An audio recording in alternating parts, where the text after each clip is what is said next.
ਸਤਿ ਸ਼੍ਰੀ ਅਕਾਲ ਦੋਸਤੋ, ਤੁਸੀਂ ਦੇਖ ਰਹੇ ਹੋ ਬਨੇਰਾ ਟੀਵੀ ਤੇ ਮੈਂ ਆ ਸੁਖਵਿੰਦਰ ਸਿੰਘ ਗਿੱਲ। ਲਗਾਤਾਰ ਵਿਧਾਨ ਸਭਾ ਚੋਣਾਂ ਦੇ ਚੱਲਦਿਆਂ ਅਸੀਂ ਵੱਖੋ ਵੱਖਰੀਆਂ ਪਾਰਟੀਆਂ ਦੇ ਵੱਖੋ ਵੱਖ ਆਗੂਆਂ ਦੇ ਨਾਲ ਤੁਹਾਡੀ ਜਿਹੜੀ ਮੁਲਾਕਾਤ ਹੈ ਉਹ ਲਗਾਤਾਰ ਕਰਵਾ ਰਹੇ ਹਾਂ। ਅੱਜ ਸਾਡੇ ਨਾਲ ਜੁੜੇ ਨੇ ਸ਼੍ਰੋਮਣੀ ਅਕਾਲੀ ਦਲ ਸੰਯੁਕਤ ਦੇ ਸੀਨੀਅਰ ਆਗੂ ਰਵਿੰਦਰ ਸਿੰਘ ਬ੍ਰਹਮਪੁਰਾ ਜੀ। ਸਭ ਤੋਂ ਪਹਿਲਾਂ ਉਹਨਾਂ ਦਾ ਸਵਾਗਤ ਕਰ ਦਿੰਦੇ ਹਾਂ। ਬ੍ਰਹਮਪੁਰਾ ਸਾਹਿਬ, ਸਵਾਗਤ ਹੈ ਜੀ ਤੁਹਾਡਾ ਬਨੇਰਾ ਟੀਵੀ ਤੇ। ਵਾਹਿਗੁਰੂ ਜੀ ਕਾ ਖਾਲਸਾ, ਵਾਹਿਗੁਰੂ ਜੀ ਕੀ ਫਤਿਹ। ਸਭ ਤੋਂ ਪਹਿਲਾਂ ਮੈਂ ਸੁਖਵਿੰਦਰ ਗਿੱਲ ਜੀ ਆਪ ਜੀ ਦੀ ਟੀਮ ਦਾ ਤੇ ਖਾਸ ਕਰਕੇ ਬਨੇਰਾ ਟੀਵੀ ਦਾ ਬਹੁਤ ਧੰਨਵਾਦੀ ਹਾਂ ਕਿ ਤੁਸੀਂ ਅੱਜ ਸਾਰੇ ਹੀ ਸਰੋਤਿਆਂ ਦੇ ਰੂਬਰੂ ਮੈਨੂੰ ਕਰਵਾ ਰਹੇ ਜੇ। ਬਹੁਤ ਬਹੁਤ ਧੰਨਵਾਦ। ਅੱਛਾ ਬ੍ਰਹਮਪੁਰਾ ਸਾਹਿਬ, ਜਿਹੜੀ ਕੈਪਟਨ ਸਰਕਾਰ ਦਾ ਜਿਹੜਾ ਕਾਰਜਕਾਲ ਹੈ ਉਹ ਪੂਰਾ ਲਗਭਗ ਪੂਰਾ ਹੋ ਗਿਆ। 4.5 ਸਾਲਾਂ ਦਾ ਜਿਹੜਾ ਕਾਰਜਕਾਲ ਰਿਹਾ ਉਸ ਨੂੰ ਤੁਸੀਂ ਕਿਵੇਂ ਦੇਖਦੇ ਹੋ? ਮੈਂ ਸਮਝਦਾ ਕਿ ਇਹੋ ਜਿਹੀ ਸਰਕਾਰ ਕਦੀ ਨਾ ਆਈ ਆ, ਨਾ ਆਉਣੀ ਚਾਹੀਦੀ ਹੈ, ਤੇ ਨਾ ਮੇਰਾ ਖਿਆਲ ਕਿਸੇ ਵੀ ਹਿੰਦੁਸਤਾਨ ਦੇ ਵਿੱਚ ਹੋਣੀ ਚਾਹੀਦੀ ਆ। 4.5 ਸਾਲ ਹੋ ਗਏ ਆ ਜਿਹੜੇ ਵਾਅਦਿਆਂ ਦੇ ਨਾਲ, ਜਿਹੜੇ ਲੋਕਾਂ ਨੂੰ ਝੂਠੇ ਲਾਰੇ ਲਾ ਕੇ ਇਹ ਸਰਕਾਰ ਬਣੀ ਸੀ, ਗੁਟਕਾ ਸਾਹਿਬ ਹੱਥ ਦੇ ਵਿੱਚ ਫੜ ਕੇ ਵਾਅਦੇ ਕੀਤੇ ਸੀ, ਉਹ ਉਹਨਾਂ ਚੋਂ ਇੱਕ ਵੀ ਵਾਅਦਾ ਤੇ ਪੂਰਾ ਨਹੀਂ ਕੀਤਾ। ਦੂਜੀ ਗੱਲ, ਕੈਪਟਨ ਸਾਹਿਬ ਨੇ ਜਿਹੜੀ ਆਪਣੀ ਇਹ 4.5 ਸਾਲ ਦੀ ਸਰਕਾਰ ਚਲਾਈ ਆ, ਉਹ ਆਪਣੇ ਮਹੱਲਾਂ ਚੋਂ ਚਲਾਈ ਆ। ਮਹੱਲਾਂ ਚੋਂ ਬਾਹਰ ਨਿਕਲਣ ਦੀ ਕੋਸ਼ਿਸ਼ ਨਹੀਂ ਕੀਤੀ। ਉਹਨਾਂ ਨੇ 4.5 ਸਾਲ, ਮੈਂ ਕਹਿ ਸਕਦਾ ਹਾਂ, ਇਹ ਪੰਜਾਬ ਦਾ, ਲੋਕਾਂ ਦਾ ਆਰਥਿਕ ਤੌਰ ਤੇ ਵੀ ਬਹੁਤ ਵੱਡਾ ਨੁਕਸਾਨ ਕੀਤਾ ਵਾ। ਤੇ ਜੋ ਉਹਨਾਂ ਨੂੰ ਜ਼ਿੰਮੇਵਾਰੀਆਂ ਲੋਕਾਂ ਨੇ ਇੱਕ ਚੰਗਾ ਇਨਸਾਨ ਸਮਝ ਕੇ, ਲੱਖਾਂ ਲੋਕਾਂ ਨੇ, ਕਰੋੜਾਂ ਲੋਕਾਂ ਨੇ ਵੋਟਾਂ ਪਾ ਕੇ ਦਿੱਤੀਆਂ ਸੀ, ਉਹਨਾਂ ਦੇ ਵੀ ਉਹ ਪੂਰਾ ਨਹੀਂ ਉਤਰੇ। ਬਹੁਤ ਵੱਡਾ ਜਿਹੜਾ ਮੈਂ ਸਮਝਦਾ ਕਿ ਇਹ ਫੇਲਰ ਸਰਕਾਰ ਆ। ਅੱਛਾ ਬ੍ਰਹਮਪੁਰਾ ਸਾਹਿਬ, ਜਿਹੜੇ ਤੁਹਾਡੇ ਸਿਆਸੀ ਵਿਰੋਧੀ ਨੇ, ਵੱਖ-ਵੱਖ ਪਾਰਟੀਆਂ ਦੇ ਆਗੂ ਨੇ ਜਿਹੜੇ, ਉਹ ਤੁਹਾਡੇ ਪਰਿਵਾਰ ਤੇ ਨਸ਼ਾ ਬਕਿਆਉਣ ਦੇ ਪਿੱਛੇ ਕਾਰਨ ਦੱਸ ਰਹੇ ਆ ਕਿ ਬ੍ਰਹਮਪੁਰਾ ਪਰਿਵਾਰ ਦਾ ਵੀ ਹੱਥ ਹੈ। ਉਹਨਾਂ ਇਲਜ਼ਾਮਾਂ ਬਾਰੇ ਤੁਸੀਂ ਕੀ ਕਹਿਣਾ ਚਾਹੋਗੇ? ਜਿਹੜੇ ਹੋਏ ਵਿਰੋਧੀ, ਤੁਸੀਂ ਕਹਿ ਰਹੇ ਕਿ ਤੁਹਾਡੇ ਸਿਆਸੀ ਵਿਰੋਧੀ, ਜਿਹੜੇ ਹੋਏ ਵਿਰੋਧੀ, ਉਹਨਾਂ ਨੇ ਤੇ ਕੋਈ ਨਾ ਕੋਈ ਇਲਜ਼ਾਮ ਲਾਉਣਾ ਹੀ ਲਾਉਣਾ ਹੁੰਦਾ ਵਾ। ਗੱਲ ਇਹ ਆ ਕਿ ਸਰਦਾਰ ਰਣਜੀਤ ਸਿੰਘ ਬ੍ਰਹਮਪੁਰਾ ਸਾਹਿਬ ਦੀ ਜਿਹੜੀ ਸਿਆਸਤ ਆ 22 ਸਾਲ ਤੋਂ ਸ਼ੁਰੂ ਹੋਈ ਸੀ, 84 ਸਾਲ ਦੇ ਅੱਜ ਹੋ ਗਏ ਨੇ। ਉਹਨਾਂ ਦੀ ਸਿਆਸਤ ਬੜੀ ਸਾਫ਼ ਸੁਥਰੀ ਸਿਆਸਤ ਰਹੀ ਆ। ਉਹਨਾਂ ਦਾ ਇੱਕੋ ਇੱਕ ਕੰਮ ਸੀ ਕਿ ਸੱਚੇ ਇਨਸਾਨ ਦੇ ਨਾਲ ਖਲੋਣਾ, ਵਿਕਾਸ ਕਰਾਉਣਾ, ਔਰ ਸਰਕਾਰ ਬਣ ਕੇ ਜੋ ਉਹਨਾਂ ਨੇ ਮਾਰ ਕੇ ਮਾਰੇ ਨੇ ਉਹ ਵੀ ਸਭ ਦੁਨੀਆ ਨੂੰ ਪਤਾ ਵਾ। ਔਰ ਜੋ ਉਹਨਾਂ ਨੇ ਸ਼੍ਰੋਮਣੀ ਅਕਾਲੀ ਦਲ ਪਾਰਟੀ ਦੇ ਵਿੱਚ ਰਹਿ ਕੇ ਜੋ ਉਹਨਾਂ ਨੇ ਮੀਲ ਪੱਥਰ ਸਾਬਤ ਕੀਤੇ, ਜੇਲ੍ਹਾਂ ਕੱਟੀਆਂ, ਕੋਈ ਇਹੋ ਜਿਹਾ ਮੋਰਚਾ ਨਹੀਂ ਆ ਜਿਹਦੇ ਵਿੱਚ ਸਰਦਾਰ ਰਣਜੀਤ ਸਿੰਘ ਬ੍ਰਹਮਪੁਰਾ ਸਾਹਿਬ ਨੇ ਜੇਲ੍ਹਾਂ ਕੱਟੀ ਹੋਵੇ। ਪੰਜਾਬ ਵਾਸਤੇ, ਪੰਥ ਵਾਸਤੇ, ਸ਼੍ਰੋਮਣੀ ਅਕਾਲੀ ਦਲ ਵਾਸਤੇ ਤਕਰੀਬਨ ਸਰਦਾਰ ਰਣਜੀਤ ਸਿੰਘ ਬ੍ਰਹਮਪੁਰਾ ਸਾਹਿਬ ਦੀ ਜਿਹੜੀ ਆ ਉਹ 10 ਸਾਲ ਜੇਲ੍ਹ ਆ। ਪੰਜਾਬ ਦੀਆਂ ਜੇਲ੍ਹਾਂ ਨਹੀਂ, ਜਿਹੜੇ ਬਾਹਰਲੇ ਸੂਬੇ ਆ, ਤਾਮਿਲਨਾਡੂ ਵਰਗੇ ਸੂਬੇ ਆ, ਉਹਨਾਂ 'ਚ ਵੀ ਸਰਦਾਰ ਰਣਜੀਤ ਸਿੰਘ ਬ੍ਰਹਮਪੁਰਾ ਸਾਹਿਬ ਨੇ ਜਿਹੜੀਆਂ ਵਾ ਉਹ ਜੇਲ੍ਹਾਂ ਕੱਟੀਆਂ। ਕਹਿਣ ਦਾ ਭਾਵ ਕਿ ਜਿਹੜੇ ਇਹ ਇਲਜ਼ਾਮ ਲਗਾਏ ਜਾ ਰਹੇ ਨੇ ਵਿਰੋਧੀ ਪਾਰਟੀਆਂ ਵੱਲੋਂ, ਇਹ ਇਹਨਾਂ ਦਾ ਕੋਈ ਸਿਰ ਪੈਰ ਹੀ ਨਹੀਂ, ਇਹਨਾਂ ਦੀ ਕੋਈ ਸੱਚਾਈ ਨਹੀਂ। ਇਹ ਸਿਰਫ ਤੇ ਸਿਰਫ ਸਿਆਸੀ ਰੋਟੀਆਂ ਸੇਕਣ ਦੀ ਕੋਸ਼ਿਸ਼ ਕੀਤੀ ਜਾ ਰਹੀ ਆ। ਸਰਦਾਰ ਰਣਜੀਤ ਸਿੰਘ ਬ੍ਰਹਮਪੁਰਾ ਸਾਹਿਬ ਦੇ ਘਰ ਪੈਰ ਨਹੀਂ ਸੀ ਪਾ ਸਕਦਾ ਕੋਈ ਨਸ਼ੇ ਦੀ ਸਿਫਾਰਿਸ਼ ਵਾਸਤੇ, ਭਾਵੇਂ ਉਹ ਕਿੱਡਾ ਵੀ ਵਧੀਆ ਵਰਕਰ ਸੀ, ਕੋਈ ਪੰਚ ਸਰਪੰਚ, ਕੋਈ ਚੇਅਰਮੈਨ, ਕਿਸੇ ਜ਼ਰੂਰਤ ਨਹੀਂ ਕਿ ਸਰਦਾਰ ਰਣਜੀਤ ਸਿੰਘ ਬ੍ਰਹਮਪੁਰਾ ਸਾਹਿਬ ਨੂੰ ਆਣ ਕੇ ਇਹ ਕਹਿ ਦੇ ਕਿ ਇਸ ਬੰਦੇ ਦੀ, ਇਹ ਬੰਦਾ ਗਲਤ ਆ, ਜਾਂ ਇਹਦੀ ਆਪਾਂ ਇਹ ਨਸ਼ੇ ਵੇਚਦਾ, ਜਾਂ ਇਹਦੀ ਮਦਦ ਕਰਨੀ ਆ, ਜਾਂ ਇਹਨੂੰ ਛਡਾਉਣਾ। ਅਸੀਂ ਤੇ ਹਮੇਸ਼ਾ ਹੀ ਇਸ ਗੱਲ ਦੇ ਖਿਲਾਫ ਰਹੇ ਹਾਂ। ਔਰ ਅੱਜ ਤੱਕ ਰਿਕਾਰਡ ਆ ਕਿ ਬੇਸ਼ੱਕ ਤੁਸੀਂ ਪੁਰਾਣੇ ਸੀਨੀਅਰ ਅਫਸਰ ਸਾਹਿਬਾਨ ਨੂੰ ਪੁੱਛ ਸਕਦੇ ਆ ਕਿ ਸਰਦਾਰ ਰਣਜੀਤ ਸਿੰਘ ਬ੍ਰਹਮਪੁਰਾ ਸਾਹਿਬ ਨੇ ਔਰ ਮੈਂ ਕਦੀ ਕਿਸੇ ਬੰਦੇ ਨੂੰ ਛਡਾਉਣ ਦੀ ਜਿਹੜੀ ਆ ਕੋਸ਼ਿਸ਼ ਨਹੀਂ ਕੀਤੀ, ਗੰਦੇ ਬੰਦੇ ਨੂੰ, ਨਸ਼ਾ ਤਸਕਰਾਂ ਨੂੰ, ਜਾਂ ਉਹਨਾਂ ਦੀ ਕਦੀ ਪੋਸਟ ਅਪਣਾਈ ਵੀ ਨਹੀਂ ਕੀਤੀ। ਜਿੱਥੋਂ ਤੱਕ ਉਹ ਚੋਹਲਾ ਸਾਹਿਬ ਦੇ ਬੰਦੇ ਦੀ ਗੱਲ ਬਾਰ-ਬਾਰ ਕਰ ਰਹੇ ਨੇ, ਸਾਡਾ ਉਹਦੇ ਨਾਲ ਕਿਸੇ ਤਰ੍ਹਾਂ ਦਾ ਕੋਈ ਸੰਬੰਧ ਹੀ ਨਹੀਂ। ਸਾਡੀ ਗੱਲ ਛੱਡੋ, ਪਰਿਵਾਰ ਬ੍ਰਹਮਪੁਰਾ ਦੀ ਗੱਲ ਛੱਡੋ, ਇੱਥੋਂ ਤੱਕ ਜਿਹੜੇ ਸਾਡੇ ਉਸ ਨਗਰ ਦੇ ਸਾਡੇ ਮੋਹਤਬਰ ਸੱਜਣ ਨੇ, ਸਾਡੇ ਉੱਤੇ ਵਧੀਆ ਵਰਕਰ ਨੇ, ਉਹਨਾਂ ਦੇ ਨਾਲ ਵੀ ਕੋਈ ਰਾਬਤਾ ਨਹੀਂ ਆ। ਸਾਡੇ ਨਾਲ ਤਾਂ ਉਹਨਾਂ ਦੀ ਕੋਈ ਗੱਲ ਹੀ ਨਹੀਂ ਜੁੜਦੀ, ਨਾ ਕੋਈ ਬਾਤ, ਨਾ ਸਾਡੀ ਉਹਦੇ ਨਾਲ ਆਉਣਾ ਨਾ ਜਾਣਾ, ਨਾ ਸਾਡੇ ਨਾਲ ਉਹਨਾਂ ਦੀ ਕੋਈ ਫੋਟੋ, ਨਾ ਸਾਡੀ ਉਹਨਾਂ ਨਾਲ। ਤੇ ਬਾਕੀ ਜੇ ਕੋਈ ਬੰਦਾ ਗਲਤ ਕੰਮ ਕਰਦਾ ਵਾ, ਉਹਦੀ ਇਨਕੁਆਇਰੀ ਕਰਨੀ ਚਾਹੀਦੀ ਆ, ਉਹਨਾਂ ਨੂੰ ਸਜ਼ਾ ਦੇਣੀ ਚਾਹੀਦੀ ਆ। ਇਹ ਵੀ ਪਤਾ ਕਰਨਾ ਚਾਹੀਦਾ ਵਾ ਪੰਜਾਬ ਦੀ ਸਰਕਾਰ ਨੂੰ, ਪੁਲਿਸ ਪ੍ਰਸ਼ਾਸਨ ਨੂੰ, DRI ਨੂੰ, ਕਿ ਇਹਦੇ ਮਗਰ ਕੌਣ ਆ। ਤੇ ਜਿਹੜੇ ਵੀ ਮਗਰ ਉਹਦੇ ਬੰਦੇ ਹੋਣ, ਮਗਰਮੱਛ ਹੋਣ, ਸਿਆਸੀ ਹੋਣ, ਬਿਜ਼ਨਸਮੈਨ ਹੋਣ, ਸਮਾਜਿਕ ਹੋਣ, ਇਹਨਾਂ ਨੂੰ ਫੜ ਕੇ ਜਿਹੜਾ ਵਾ ਉਹ ਅੰਦਰ ਦੇਣਾ ਚਾਹੀਦਾ। ਸਾਡੀ ਪੰਜਾਬ ਦੀ ਜਵਾਨੀ ਨੂੰ ਬਚਾਉਣਾ ਚਾਹੀਦਾ। ਅੱਛਾ ਬ੍ਰਹਮਪੁਰਾ ਸਾਹਿਬ, ਜਿਹੜਾ ਅਕਾਲੀ ਦਲ ਤੋਂ ਤੁਹਾਡੇ ਅਲੱਗ ਹੋਣ ਦਾ ਜਿਹੜੇ ਤੁਹਾਡੇ ਵਿਰੋਧੀ ਨੇ ਉਹ ਇਹ ਕਾਰਨ ਦੱਸਦੇ ਆ ਕਿ ਜਿਹੜਾ ਢੀਂਡਸਾ ਪਰਿਵਾਰ ਸੀ ਤੇ ਬ੍ਰਹਮਪੁਰਾ ਪਰਿਵਾਰ ਸੀ ਉਹ ਕਿਤੇ ਨਾ ਕਿਤੇ ਪ੍ਰਧਾਨਗੀ ਚਾਹੁੰਦਾ ਸੀ। ਇਸ ਕਾਰਨ ਉਹਨਾਂ ਨੇ ਜਿਹੜਾ ਅਲੱਗ ਤੌਰ ਤੇ ਜਿਹੜਾ ਅਕਾਲੀ ਦਲ ਜਿਹੜਾ ਬਣਾਇਆ, ਕਿਤੇ ਨਾ ਕਿਤੇ ਢੀਂਡਸਾ ਪਰਿਵਾਰ ਤੇ ਬ੍ਰਹਮਪੁਰਾ ਸਾਹਿਬ ਦਾ ਪਰਿਵਾਰ ਹੈ ਜਿਹੜਾ ਉਹਨਾਂ ਦੇ ਵਿੱਚ ਵੀ ਖਟਾਕਸ਼ ਦੇਖਣ ਨੂੰ ਮਿਲੀ ਸੀ। ਇਹਨਾਂ ਇਲਜ਼ਾਮਾਂ ਨੂੰ ਤੁਸੀਂ ਕਿਵੇਂ ਦੇਖਦੇ ਹੋ? ਜੇ ਸਰਦਾਰ ਰਣਜੀਤ ਸਿੰਘ ਬ੍ਰਹਮਪੁਰਾ ਸਾਹਿਬ ਜਾਂ ਢੀਂਡਸਾ ਸਾਹਿਬ ਹੋਣੀ ਪ੍ਰਧਾਨਗੀ ਚਾਹੁੰਦੇ ਹੁੰਦੇ ਤੇ ਸੁਖਬੀਰ ਬਾਦਲ ਤੇ ਜੇ ਸਿਆਸਤ ਚ ਆਏ ਨੂੰ ਜੇ 2 ਦਿਨ ਹੀ ਹੋਏ ਸੀ, ਤੇ ਫਿਰ ਸਰਦਾਰ ਰਣਜੀਤ ਸਿੰਘ ਬ੍ਰਹਮਪੁਰਾ ਸਾਹਿਬ ਨੇ ਉਹਨਾਂ ਦਾ ਨਾਂ ਕਿਉਂ ਪੇਸ਼ ਕੀਤਾ, ਢੀਂਡਸਾ ਸਾਹਿਬ ਨੇ ਉਹਨਾਂ ਦੀ ਪ੍ਰੋੜਤਾ ਕਿਉਂ ਕੀਤੀ, ਤੇ ਫਿਰ ਉਦੋਂ ਹੀ ਅਸੀਂ ਉਦੋਂ ਹੀ ਲੜਾਈ ਲੜ ਲੈਂਦੇ। ਗੱਲ ਇਹ ਨਹੀਂ ਗੀ, ਕੋਈ ਪ੍ਰਧਾਨਗੀਆਂ ਦੀ ਲੜਾਈ ਨਹੀਂ, ਕੋਈ ਕਿਸੇ ਤਰ੍ਹਾਂ ਦੇ ਅਹੁਦੇ ਦੀ ਲੜਾਈ ਨਹੀਂ। ਗੱਲ ਸਿਰਫ ਇਹ ਸੀ ਕਿ ਜਦੋਂ ਪੰਜਾਬ ਦੇ ਵਿੱਚ ਸਾਡੀਆਂ ਸਰਕਾਰਾਂ ਦੇ ਵਿੱਚ ਪੰਥਕ ਸਰਕਾਰ ਰਖਵਾਉਣ ਵਾਲੀ ਸਰਕਾਰ ਦੇ ਸਮੇਂ ਉਹ ਕੰਮ ਹੋਣੇ ਸ਼ੁਰੂ ਹੋ ਗਏ। ਮੈਂ ਜਿਹੜੇ ਘੜੀ ਮੁੜੀ ਬਿਆਨ ਨਹੀਂ ਕਰ ਸਕਦਾ, ਸਾਰੀ ਦੁਨੀਆ ਨੂੰ ਬੜੇ ਚੈਨਲਾਂ ਤੇ ਘੜੀ ਮੁੜੀ ਬੋਲ ਚੁੱਕੇ ਹਾਂ, ਜਿਨ੍ਹਾਂ ਕਰਕੇ ਪੰਜਾਬ ਦਾ ਆਰਥਿਕ ਨੁਕਸਾਨ ਹੋਇਆ, ਇੱਕ ਪਰਿਵਾਰ ਦਾ ਬਹੁਤ ਵੱਡਾ ਫਾਇਦਾ ਹੋਇਆ। ਮੈਂ ਇਹ ਕਹਿ ਸਕਦਾ, ਘੜੀ ਮੁੜੀ ਗੱਲਾਂ ਕਰਨ ਦਾ ਕੋਈ ਫਾਇਦਾ ਨਹੀਂ। ਪੰਜਾਬ ਦਾ ਆਰਥਿਕ ਤੌਰ ਤੇ ਨੁਕਸਾਨ ਹੋਇਆ, ਇੱਕ ਪਰਿਵਾਰ ਦਾ ਨਿੱਜੀ ਤੌਰ ਤੇ ਬਹੁਤ ਵੱਡਾ ਫਾਇਦਾ ਹੋਇਆ। ਤੇ ਬੇਅਦਬੀਆਂ ਹੋਈਆਂ, ਬੇਅਦਬੀਆਂ ਸਾਡੇ ਰਾਜ ਭਾਗ ਚ ਹੋਈਆਂ। ਅਸੀਂ ਜੇ ਉਹਨਾਂ ਬੰਦਿਆਂ ਨੂੰ ਉਦੋਂ ਹੀ ਫੜ ਕੇ ਅੰਦਰ ਕਰ ਦਿੰਦੇ ਤੇ ਰਾਮ ਰਹੀਮ ਨੂੰ ਮਾਫੀ ਨਾ ਦਿੰਦੇ, ਤੇ ਜੋ ਸਾਡੀ ਸਰਕਾਰ ਨੇ ਕੰਮ ਕੀਤੇ ਸੀ ਵਿਕਾਸ ਦੇ, ਸੜਕਾਂ 4 ਮਾਰਗੀ 6 ਮਾਰਗੀ ਸੜਕਾਂ ਬਣਾਈਆਂ, ਡਿਵੈਲਪਮੈਂਟ ਕੀਤੀ, ਬ੍ਰਹਮਪੁਰਾ ਸਾਹਿਬ ਨੇ ਵੀ ਆਪਣੇ ਹਲਕੇ 'ਚ ਕੀਤੀ। ਮੈਨੂੰ ਵੀ 1 ਸਾਲ ਮੌਕਾ ਮਿਲਿਆ MLA ਦੇ ਤੌਰ ਤੇ, ਮੈਂ ਵੀ ਬੜਾ ਕੰਮ ਕੀਤਾ, ਤੇ ਸਾਡੀ ਸਰਕਾਰ ਵੈਸੇ ਹੀ ਬਣ ਜਾਣੀ ਸੀ ਵਿਕਾਸ ਦੇ ਨਾਂ ਤੇ ਹੀ। ਪਰ ਅਸੀਂ ਗਲਤੀਆਂ ਜਿਹੜੀਆਂ ਕੀਤੀਆਂ, ਉਹ ਗਲਤੀਆਂ ਸਾਡੇ ਅੱਗੇ ਆਈਆਂ। ਬੇਅਦਬੀਆਂ ਦਾ ਮੁੱਦਾ ਪਹਿਲਾਂ ਵੀ ਹਾਵੀ ਰਿਹਾ, ਤੇ ਮੈਂ ਸਮਝਦਾ ਕਿ ਆਉਣ ਵਾਲੇ ਸਮੇਂ 'ਚ ਵੀ ਹਾਵੀ ਰਹੂਗਾ। ਉਹਦਾ ਕਾਰਨ ਬਹੁਤ ਵੱਡਾ, ਜਦੋਂ ਬੇਅਦਬੀਆਂ ਦੇ ਕਰਕੇ ਸਰਦਾਰ ਰਣਜੀਤ ਸਿੰਘ ਬ੍ਰਹਮਪੁਰਾ ਛੱਡ ਕੇ ਆਏ ਨੇ, ਉਸ ਤੋਂ ਪਹਿਲਾਂ ਦੀ ਗੱਲ ਕਰੀਏ, 17 ਦੀਆਂ ਚੋਣਾਂ ਹੋਈਆਂ, ਉਦੋਂ ਸਰਦਾਰ ਰਣਜੀਤ ਸਿੰਘ ਬ੍ਰਹਮਪੁਰਾ ਸਾਹਿਬ ਬਾਦਲ ਪਰਿਵਾਰ ਨਾਲ ਸੀ, ਸਰਦਾਰ ਸੁਖਦੇਵ ਸਿੰਘ ਢੀਂਡਸਾ ਬਾਦਲ ਪਰਿਵਾਰ ਨਾਲ ਸੀ, ਸ਼ੇਵਾ ਸਿੰਘ ਸ਼ੇਖਵਾਂ ਬਾਦਲ ਪਰਿਵਾਰ ਨਾਲ ਸੀ, ਡਾਕਟਰ ਰਤਨ ਸਿੰਘ ਬਾਦਲ ਪਰਿਵਾਰ ਨਾਲ ਸੀ, ਤਲਵੰਡੀ ਦਾ ਪਰਿਵਾਰ ਬਾਦਲ ਪਰਿਵਾਰ ਨਾਲ ਸੀ, ਗਰਚਾ ਪਰਿਵਾਰ ਬਾਦਲ ਪਰਿਵਾਰ ਨਾਲ ਸੀ। ਇਸੇ ਤਰ੍ਹਾਂ ਬਹੁਤ ਹੋਰ, ਬੀਬੀ ਗੁਲਸ਼ਨ, ਧੰਨਾ ਸਿੰਘ ਗੁਲਸ਼ਨ ਦੀ ਲੜਕੀ ਬਾਦਲ ਪਰਿਵਾਰ ਨਾਲ ਸੀ, ਜਸਟਿਸ ਨਿਰਮਲ ਸਿੰਘ ਉਹਨਾਂ ਦੇ ਜਿਹੜੇ ਹਸਬੈਂਡ ਨੇ ਉਹ ਵੀ MLA ਸੀ, ਬਾਦਲ ਪਰਿਵਾਰ ਨਾਲ ਸੀ। ਮੈਂ ਕਿੰਨੇ ਤੁਹਾਨੂੰ ਲੋਕ ਗਿਣਾਵਾਂ, ਇਹ ਸਾਰੇ ਬਾਦਲ ਪਰਿਵਾਰ ਨਾਲ ਸੀ 17 ਦੀਆਂ ਚੋਣਾਂ ਦੇ ਵਿੱਚ। ਤੇ ਇਹਨਾਂ ਦੇ ਹੁੰਦਿਆਂ ਸਿਰਫ 15 ਸੀਟਾਂ ਤੇ ਅਕਾਲੀ ਦਲ ਬਾਦਲ ਪਰਿਵਾਰ ਸੀਮਤ ਹੋ ਕੇ ਰਹਿ ਗਿਆ। ਤੇ ਤੁਸੀਂ ਆਪ ਸੋਚੋ ਕਿ ਬੇਅਦਬੀਆਂ ਦਾ ਮੁੱਦਾ ਉਦੋਂ ਹਜੇ ਅੰਦਰ ਅੰਦਰ ਧੁਖਦਾ ਸੀ ਬੰਦਿਆਂ ਦੇ ਦਿਲਾਂ ਦੇ ਅੰਦਰ। ਪਰ ਜਦੋਂ 17 ਤੋਂ ਬਾਅਦ ਬ੍ਰਹਮਪੁਰਾ ਸਾਹਿਬ ਛੱਡ ਕੇ ਆਏ, ਇਹਨਾਂ ਨੇ ਫਿਰ ਪ੍ਰੈਸ ਦੇ ਵਿੱਚ ਦੱਸਿਆ ਵੀ ਇਹਨਾਂ ਨੇ ਕੀ ਕਾਰੇ ਕੀਤੇ ਆ, ਕਿੰਨਾ ਕਰਕੇ ਹੀ ਛੱਡ ਕੇ ਆਏ ਆ। ਤੇ ਅੱਜ ਤੁਹਾਡੇ ਸਾਹਮਣੇ ਇਹ ਸਾਰੇ ਜਿੰਨੇ ਲੋਕ ਸੰਯੁਕਤ ਅਕਾਲੀ ਦਲ ਬਣਿਆ ਵਾ, ਇਹ ਇਹਨਾਂ ਚੋਂ ਵੱਖਰੇ ਹੋ ਕੇ ਬਣਿਆ ਵਾ। ਕੋਈ ਕੁਰਸੀਆਂ ਦੀ ਜਾਂ ਸੀਟਾਂ ਦੀ ਲੜਾਈ ਕਰਕੇ ਇਹਨਾਂ ਕੋਲ ਵੱਖ ਹੋ ਕੇ ਨਹੀਂ ਆਪਾਂ ਆਏ। ਬ੍ਰਹਮਪੁਰਾ ਸਾਹਿਬ ਤੇ ਉਦੋਂ ਲੋਕ ਸਭਾ ਦਾ ਮੈਂਬਰ ਸੀ ਜਦੋਂ ਵੱਖ ਹੋਏ ਨੇ, ਢੀਂਡਸਾ ਸਾਹਿਬ ਜਦੋਂ ਵੱਖ ਹੋਏ ਨੇ ਉਦੋਂ ਰਾਜ ਸਭਾ ਦੇ ਮੈਂਬਰ ਸੀ, ਸੀਨੀਅਰ ਮੀਤ ਪ੍ਰਧਾਨ ਸਰਦਾਰ ਰਣਜੀਤ ਸਿੰਘ ਬ੍ਰਹਮਪੁਰਾ ਸਾਹਿਬ ਸੀ, ਢੀਂਡਸਾ ਸਾਹਿਬ ਸਕੱਤਰ ਜਨਰਲ ਸੀ, ਤੇ ਬ੍ਰਹਮਪੁਰਾ ਸਾਹਿਬ ਤੇ ਢੀਂਡਸਾ ਸਾਹਿਬ ਬਾਦਲਾਂ ਪਰਿਵਾਰ ਦੇ ਖੱਬੇ ਤੇ ਸੱਜੇ ਬਹਿੰਦੇ ਸੀ। ਜਦੋਂ ਉਹਨਾਂ ਨੇ ਪੰਜਾਬ ਦਾ ਨੁਕਸਾਨ ਕੀਤਾ, ਕੋਈ ਗੱਲ ਕੀਤੀ ਕਿ ਤੁਸੀਂ ਬਹੁਤ ਵੱਡਾ ਨੁਕਸਾਨ ਕੀਤਾ, ਤੁਸੀਂ ਸਾਈਡ ਤੇ ਹੋ ਜਾਓ ਤੇ ਆਪਣੇ ਪਰਿਵਾਰ ਦੇ ਮੁਖੀ ਬਾਦਲ ਸਾਹਿਬ ਨੂੰ ਫਿਰ ਕਮਾਨ ਦੇ ਦਿਓ, ਅਸੀਂ ਤਾਂ ਮੰਗੀ ਨਹੀਂ ਸੀ, ਅਸੀਂ ਤੇ ਕਹਿਣਾ ਅਸੀਂ ਜਿਹਨੂੰ ਮਰਜ਼ੀ ਬਣਾ ਲੈਣ। ਬ੍ਰਹਮਪੁਰਾ ਸਾਹਿਬ ਨੇ ਕਿਹਾ ਮੇਰੀ ਵੱਲੋਂ ਜਿਹਨੂੰ ਮਰਜ਼ੀ ਬਣਾ ਲਓ, ਪਰ ਕਿਰਪਾ ਕਰਕੇ ਪੰਜਾਬ ਦਾ ਬਹੁਤ ਵੱਡਾ ਬਾਦਲ ਸਾਹਿਬ ਨੁਕਸਾਨ ਹੋ ਰਿਹਾ, ਤੁਹਾਡੀ ਗੋਦੀ ਹੱਥ ਪੈਰੀਂ ਹੱਥ ਲਾਉਣੇ ਆ, ਪੰਜਾਬ ਨੂੰ ਬਚਾ ਲਓ, ਅਕਾਲੀ ਦਲ ਨੂੰ ਬਚਾ ਲਓ, ਅਕਾਲੀ ਦਲ ਕੁਰਬਾਨੀਆਂ ਭਰੀ ਪਾਰਟੀ ਆ।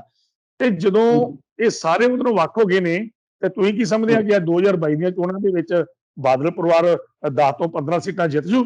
ਮੈਂ ਨਹੀਂ ਸਮਝਦਾ ਕਿ ਜਿੱਤ ਸਕਦਾ ਵਾ, ਕਿਉਂਕਿ ਹੁਣ ਬੇਅਦਬੀਆਂ ਦਾ ਮੁੱਦਾ ਬਹੁਤ ਜ਼ੋਰ ਸ਼ੋਰ ਨਾਲ ਲੋਕਾਂ ਦੇ ਦਿਲਾਂ 'ਚ ਘਰ ਕਰ ਗਿਆ।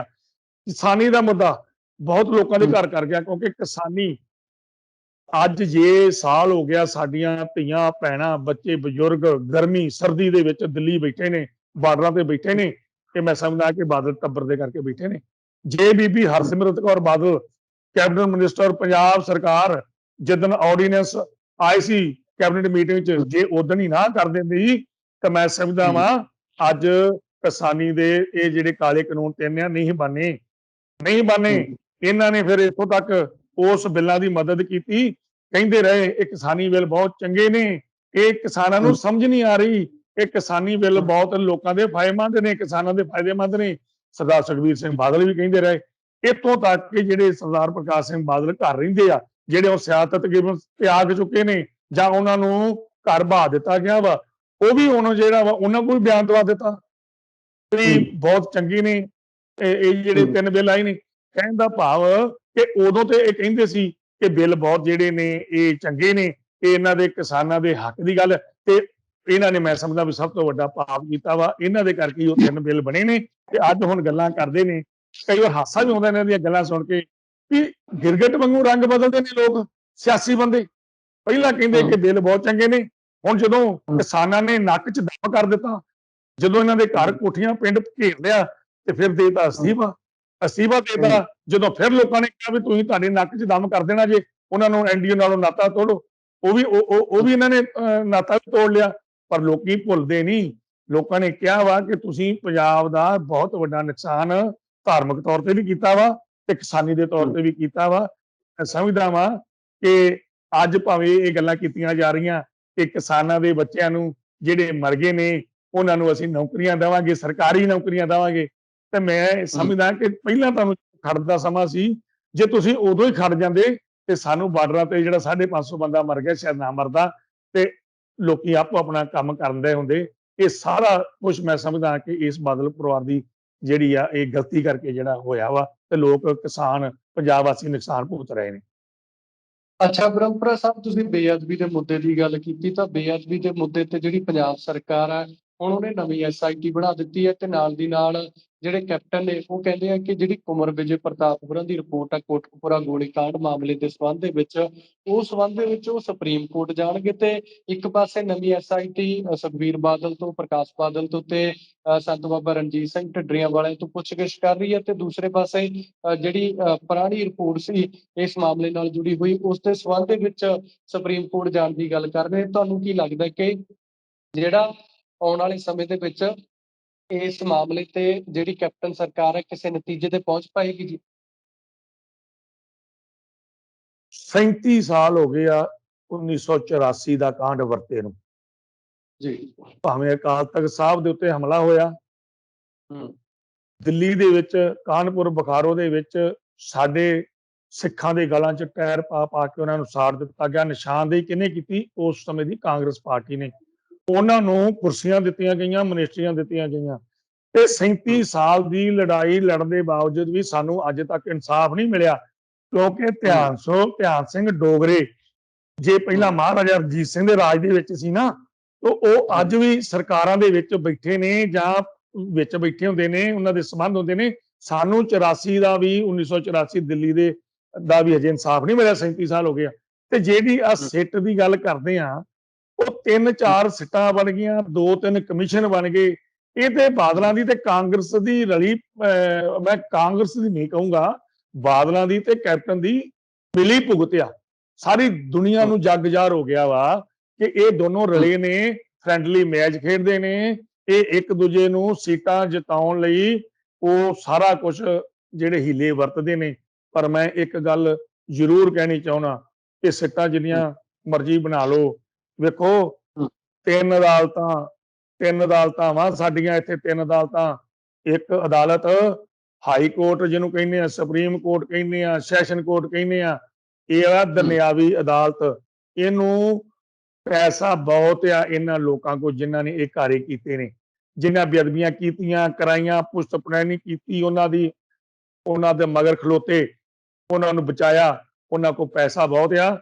ਇਸ ਅਦਾਲਤ ਦੇ ਵਿੱਚੋਂ ਤੇ ਹੋ ਸਕਦਾ ਬਚ ਜਾਣ, ਤੇ ਬਚ ਵੀ ਗਏ ਨੇ, ਤੇ ਜੱਜ ਨੇ ਫੈਸਲਾ ਵੀ ਇਹੋ ਜਿਹਾ ਦੇਤਾ ਹਾਈ ਕੋਰਟ ਦੇ ਨੇ। ਮੈਂ ਉੱਤੇ ਕੋਈ ਬਹੁਤੀ ਟਿੱਪਣੀ ਕਰਨ ਦਾ ਕੋਈ, ਮੈਂ ਸਮਝਦਾ ਸਾਰੀ ਦੁਨੀਆ ਨੂੰ ਪਤਾ। ਤੇ ਇੰਨਾ ਚਿਰ ਹੋ ਗਿਆ ਸੁਪਰੀਮ ਕੋਰਟ 'ਚ ਜਾਣਾ ਚਾਹੀਦਾ ਸੀ ਉਸੇ ਵੇਲੇ, ਹਜੇ ਤੱਕ ਨਹੀਂ ਗਏ। ਦੂਜੀ ਅਦਾਲਤ ਹੈਗੀ ਆ, ਮੈਂ ਸਮਝਦਾ ਸਤਿਗੁਰ ਸੱਚੇ ਪਾਤਸ਼ਾਹ ਜੀ ਦੀ, ਜਿਹਦੀ ਲਾਠੀ ਬੇਆਵਾਜ਼ ਹੁੰਦੀ ਆ। ਜਿਨ੍ਹਾਂ ਲੋਕਾਂ ਨੇ ਇਹ ਕਾਰਾ ਕੀਤਾ ਬੇਅਦਬੀ ਦਾ, ਉਹਨਾਂ ਨੂੰ ਕੀੜੇ ਪੈ ਕੇ, ਉਹਨਾਂ ਮਰਨਾ ਕੀੜੇ ਪੈ ਗਏ। ਉਹਨਾਂ ਨੂੰ ਇੱਥੇ ਹੀ ਸਜ਼ਾਵਾਂ ਮਿਲਣੀਆਂ, ਇੱਥੇ ਹੀ ਸਜ਼ਾਵਾਂ ਮਿਲਣੀਆਂ। ਇਹ ਬਾਦਲ ਪਰਿਵਾਰ ਕਹਿੰਦਾ ਵਾ ਸਾਡਾ ਕੋਈ, ਸਾਨੂੰ ਦੱਸੋ ਤਾਂ ਸਹੀ ਸਾਡਾ ਰੋਲ ਕੀ ਆ, ਅਸੀਂ ਕਿਤਨਾ ਬੇਅਦਬੀਆਂ ਕਰਾਈਆਂ। ਮੈਂ ਕਹਿੰਦਾ ਵੀ ਜਿਹੜਾ ਸਿੰਘ ਸਾਹਿਬ ਸੀ, ਜਿਹੜੇ ਅਕਾਲ ਤਖਤ ਦੇ ਜਥੇਦਾਰ ਸੀ, ਉਹ ਮੈਂ ਲਾਏ ਆ, ਉਹ ਅਸੀਂ ਲਾਏ ਆ, ਉਹ ਸ਼੍ਰੋਮਣੀ ਕਮੇਟੀ ਦੇ ਨੇ, ਤੇ ਸ਼੍ਰੋਮਣੀ ਕਮੇਟੀ ਦੇ ਕਾਬਜ਼ ਕੌਣ ਆ? ਸਰਦਾਰ ਸੁਖਬੀਰ ਸਿੰਘ ਬਾਦਲ ਤੇ ਸਰਦਾਰ ਪ੍ਰਕਾਸ਼ ਸਿੰਘ ਬਾਦਲ ਜੀ। ਤੇ ਉਹਨਾਂ ਨੂੰ ਮਾਫੀ ਕਿਹਨੇ ਦਿੱਤੀ? ਹੂੰ ਮਾਫੀ ਦਿੱਤੀ ਅਕਾਲ ਤਖਤ ਦੇ ਜਥੇਦਾਰਾਂ ਨੇ ਮਾਫੀ ਦਿੱਤੀ ਉਹਨਾਂ ਦੇ ਕਹਿਣ ਤੇ। ਉਹ ਤੁਹਾਡੇ ਸਾਹਮਣੇ ਸਿੰਘ ਸਾਹਿਬ ਭਾਈ ਗੁਰਮੁਖ ਸਿੰਘ ਨੇ ਇੱਕ ਵਾਰੀ ਕਹਿ ਵੀ ਦਿੱਤਾ ਸੀ। ਤੇ ਦੂਜੀ ਗੱਲ ਆ ਗਈ, ਮਾਫੀ ਦਿੱਤੀ ਜਦੋਂ ਪੰਜਾਬ ਵਾਸੀਆਂ 'ਚ ਰੋਹ ਵੱਧ ਗਿਆ, ਰਸਤੇ ਬੰਦ ਹੋ ਗਏ, ਤੇ ਮੁੜ ਕੇ ਉਹ ਕੈਂਸਲ ਵੀ ਕਰ ਦਿੱਤੀ। ਤੇ ਜੇ ਦਿੱਤੀ ਤੇ ਦਿੱਤੀ ਰਹਿਣ ਦਿੰਦੇ। ਜੇ ਤੁਹਾਡੀ ਉਹਨਾਂ ਇੰਨੀ ਸਾਂਝ ਸੀ, ਭਿਆਲੀ ਸੀ, ਮੈਂ ਸਮਝਦਾ ਕਿ ਬਹੁਤ ਵੱਡਾ ਇਹਨਾਂ ਨੇ ਇਹ ਨੁਕਸਾਨ ਕੀਤਾ। ਸਾਰੀ ਦੁਨੀਆ ਨੂੰ ਪਤਾ ਵਾ ਬੇਅਦਬੀਆਂ ਕਿੰਨੇ ਕਰਾਈਆਂ, ਕਿੰਨੇ ਨਹੀਂ ਕਰਾਈਆਂ। ਤੇ ਤੀਜੀ ਅਦਾਲਤ ਗੁਰੂ ਮਹਾਰਾਜ ਦੀ ਜਿਹੜੀ ਲਾਠੀ ਆ ਬੇਵਾਜ ਹੁੰਦੀ ਆ। ਇਹਨਾਂ ਲੋਕਾਂ ਨੇ ਕੀੜੇ ਪੈ ਕੇ ਮਰਨਾ, ਕਹਿੰਦੇ ਨਾ, ਇਹ ਵੀ ਸਟੇਜਾਂ ਤੋਂ ਕਹਿੰਦੇ ਕੀੜੇ ਪੈ ਕੇ ਮਰਨਾ, ਤੇ ਕੀੜੇ ਪੈ ਕੇ ਤਾਂ ਮਰਨਾ ਹੀ ਮਰਨਾ।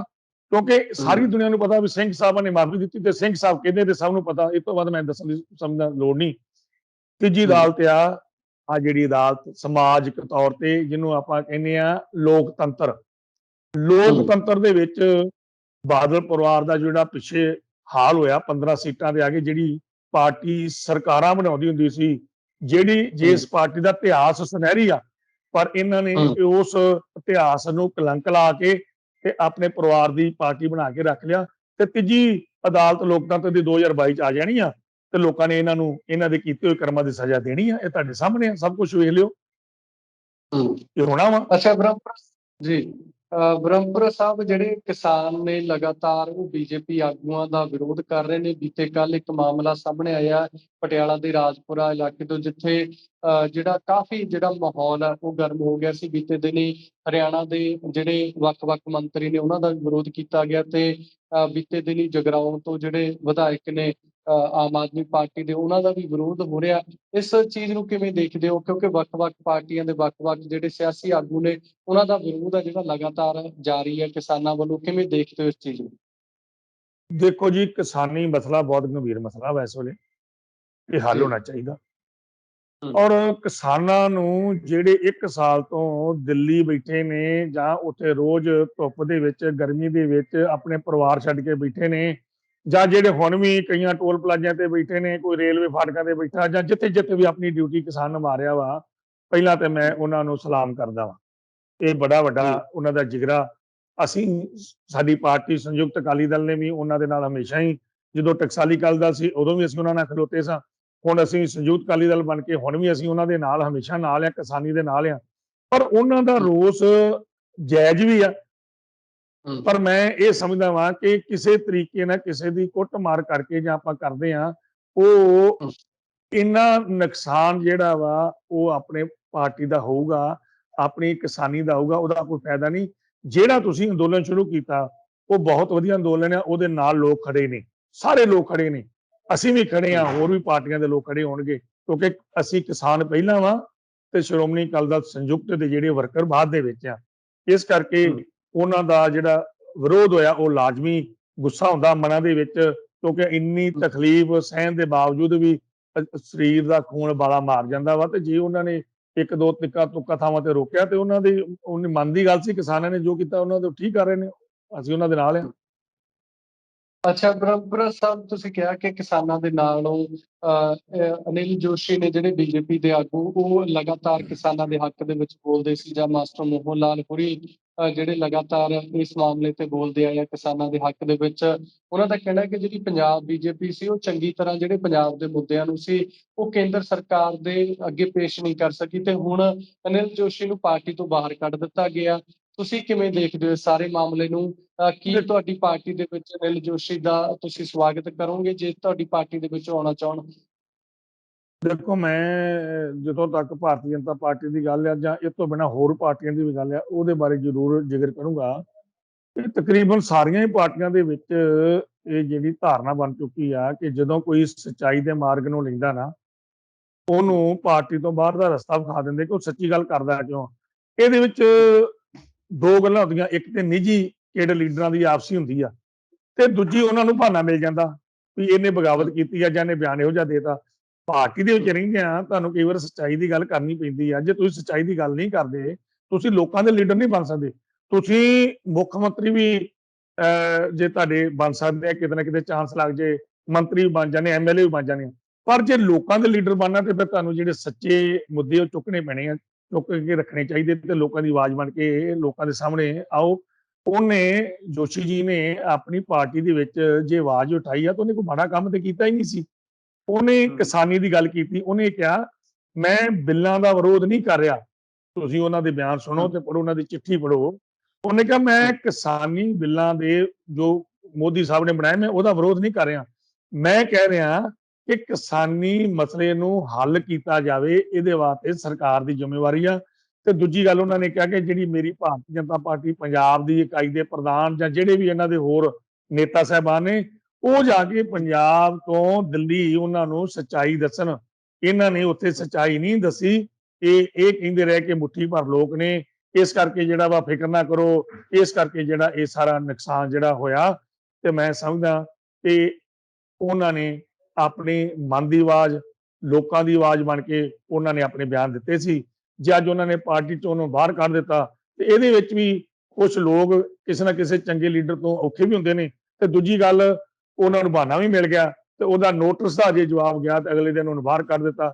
ਤੇ ਜੇ ਇਹੋ ਜਿਹੇ ਚੰਗੇ ਨੇਤਾ, ਕਿਉਂਕਿ ਭਾਰਤੀ ਜਨਤਾ ਪਾਰਟੀ ਚੋਂ 6 ਸਾਲ ਵਾਸਤੇ ਉਹਨਾਂ ਨੂੰ ਬਾਹਰ ਕੱਢ ਦਿੱਤਾ ਵਾ, ਤੇ ਮੈਂ ਸਮਝਦਾ ਹਾਂ ਕਿ ਜਿਹੜੇ ਹੱਡਾਂ ਦੇ ਵਿੱਚ ਇੱਕ ਵਾਰੀ ਸਿਆਸਤ ਵੜ ਜਾਂਦੀ ਹੈ ਨਾ, ਏਡਾ ਚਸਕਾ ਛੱਡਿਆ ਨਹੀਂ ਜਾਂਦਾ। ਇਸ ਕਰਕੇ ਉਹ ਘਰ ਤੇ ਬਹਿ ਨਹੀਂ ਸਕਦਾ 6 ਸਾਲ ਹੁਣ। ਜੀ ਉਹਨੂੰ ਕੋਈ ਨਾ ਕੋਈ ਪਾਰਟੀ ਤੇ ਜੁਆਇਨ ਕਰਨੀ ਪਊਗੀ। ਤੇ ਜੇ ਉਹ ਸ਼੍ਰੋਮਣੀ ਅਕਾਲੀ ਦਲ ਸੰਯੁਕਤ ਜੁਆਇਨ ਕਰਦਾ, ਨੇਕ ਇਨਸਾਨ ਆ, ਵਧੀਆ ਬੰਦਾ ਵਾ, ਤੇ ਅਸੀਂ ਉਹਦਾ ਸਵਾਗਤ ਵੀ ਕਰਾਂਗੇ। ਤੇ ਸਾਨੂੰ ਇਹੋ ਜਿਹੇ ਚੰਗੇ ਲੋਕਾਂ ਦੀ ਲੋੜ ਵੀ ਆ ਜਿਹੜੇ ਸੱਚਾਈ ਦੇ ਮਾਰਗ ਤੇ ਚੱਲਦੇ ਨੇ। ਸਵਾਗਤ ਕਰਾਂਗੇ ਅੱਛਾ, ਉਹਨਾਂ ਦਾ। ਬ੍ਰਹਮਪੁਰ ਸਾਹਿਬ ਜੀ, ਬ੍ਰਹਮਪੁਰ ਸਾਹਿਬ ਇੱਕ ਨਵਜੋਤ ਸਿੰਘ ਸਿੱਧੂ ਹੋਰਾਂ ਨੇ ਬੇਅਦਬੀ ਦਾ ਮੁੱਦਾ ਦੁਬਾਰਾ ਤੋਂ ਫਿਰ ਉਠਾਇਆ, ਇੱਕ ਟਵੀਟ ਕੀਤਾ ਜਿਸ ਉਹਨਾਂ ਨੇ, ਤੇ ਨਾਲ ਦੀ ਨਾਲ ਜਿਹੜਾ ਕੈਪਟਨ ਜਿਹੜਾ ਪੰਜਾਬ ਕੈਬਨਿਟ ਆ ਉਹਦੇ ਵਿੱਚ ਵੀ ਵੱਡਾ ਫੇਰ ਬਦਲ ਕੀਤਾ ਜਾ ਰਿਹਾ। ਪਰ ਹੁਣ ਤੱਕ ਜਿਹੜੀ ਸਥਿਤੀ ਉਹ ਸਪਸ਼ਟ ਹੋ ਚੁੱਕੀ ਹੈ ਕਿ ਜਿਹੜਾ ਕੈਬਨਿਟ ਹੈ ਉਸ ਦਾ ਅਹੁਦਾ ਵੀ ਸਿੱਧੂ ਨੂੰ ਨਹੀਂ ਮਿਲਣ ਵਾਲਾ, ਤੇ ਨਾਲ ਦੀ ਨਾਲ ਨਾ ਹੀ ਉਹਨੂੰ ਜਿਹੜੇ ਪਾਰਟੀ ਪ੍ਰਧਾਨ ਦਾ ਉਹਦੇ ਤੇ ਨਹੀਂ ਦਿੱਤਾ ਜਾ ਰਿਹਾ। ਲਗਭਗ ਸਪਸ਼ਟ ਹੋ ਗਿਆ। ਪਰ ਨਵਜੋਤ ਸਿੰਘ ਸਿੱਧੂ ਤੇ ਕੈਪਟਨ ਅਮਰਿੰਦਰ ਸਿੰਘ ਦਾ ਜਿਹੜਾ ਕਾਟੋ ਕਲੇਸ਼ ਜੀ ਉਹ ਲਗਾਤਾਰ ਜਾਰੀ ਹੈ।